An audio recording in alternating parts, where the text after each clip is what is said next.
Brussels has caved from a deadline to remove European finance firms' access to London clearinghouses.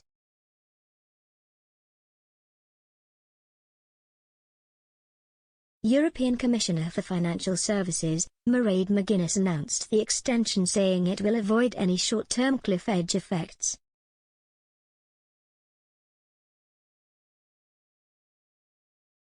Ms. McGuinness said, "We are now consulting the member states on this draft equivalence decision, which will take the form of an implementing act. We envisage to propose an extension of the equivalence decision of 3 years, until end June 2025.